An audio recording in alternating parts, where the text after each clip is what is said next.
Hey guys, Kurt from Time Machine Transport. So I've done a lot of these plugs, but I haven't done a video on it. So I was gonna do a video when I wired the actual receptacle itself, but the plug, pretty much the same thing. Although to save yourself some frustrations, and a lot of these plugs, I don't know if they're all, a lot of them are different. Or the same. This is the first one I've seen like this. I ordered this on Amazon. Came with the plug and the receptacle for like 16 bucks. Yeah, it's cheap that way. And it's quality. It's heavy. So comes with this nice little diagram,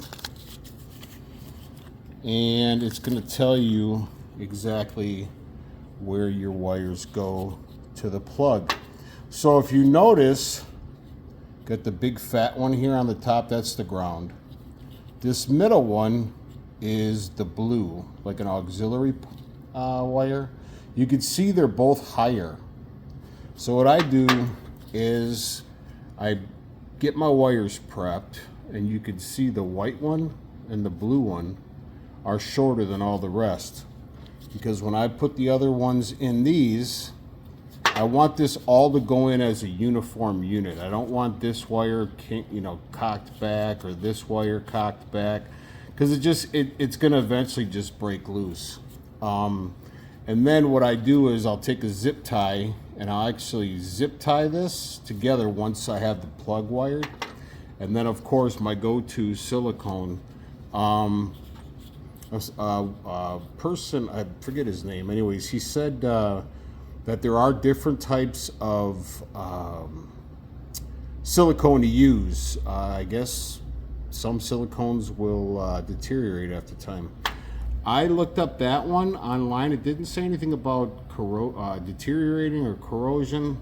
We'll see. That's one. I normally do the RTV stuff, but that's what I had at the shop.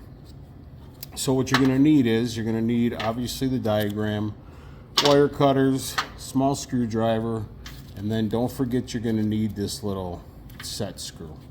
So what I did was went ahead and put the plug on first.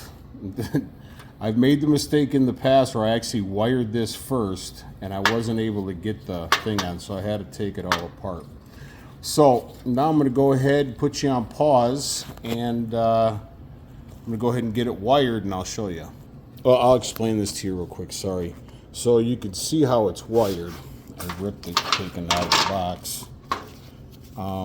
You can see where it tells you where your tail lights are, so on and so on and so on, all the way down.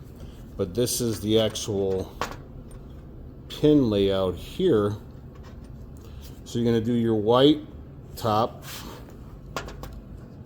then you're going to do your red, then your green. Oh, I'm sorry.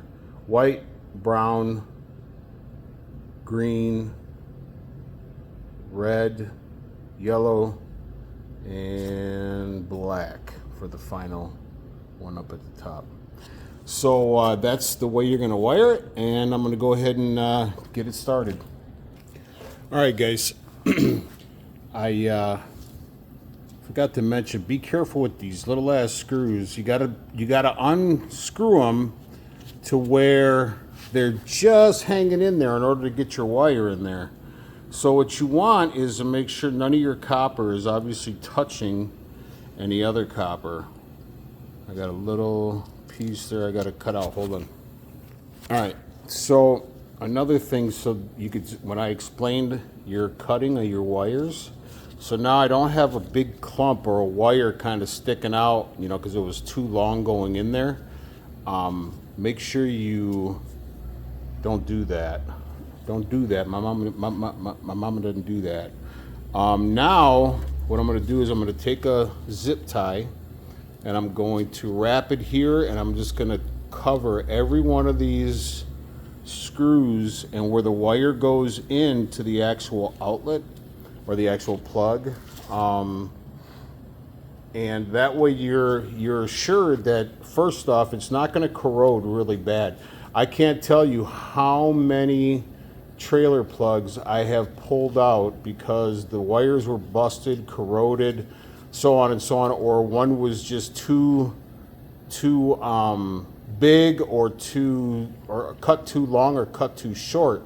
So it was straining on the wire when you go ahead and you put everything together, and then eventually it just broke free. So I do the silicone not only for the corrosion factor, but now as I do this whole entire thing, it's all going to stay in as one unit. It's going to help bond. And what I'll do is once let me go ahead and show you.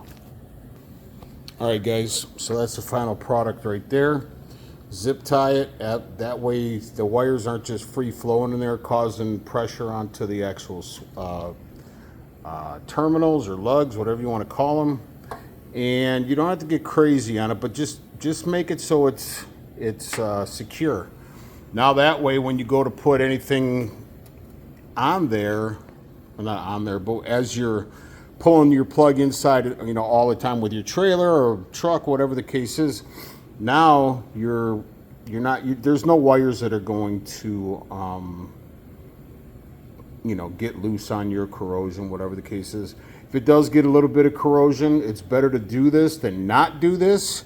Now what I'll do is I'll let it set up overnight, and then tomorrow when I come back come to the shop, I'll grab some electrical tape and I'll wrap the whole thing just to kind of give it a little extra protection. And then I'll slide this over, use the set screw with the little prong there. So if you don't know, now you know, that little pin slides into here, and then you have a set screw. So that's pretty much it, man. I mean, it's simple. It is a pain in the ass if you have to do this on the side of the road.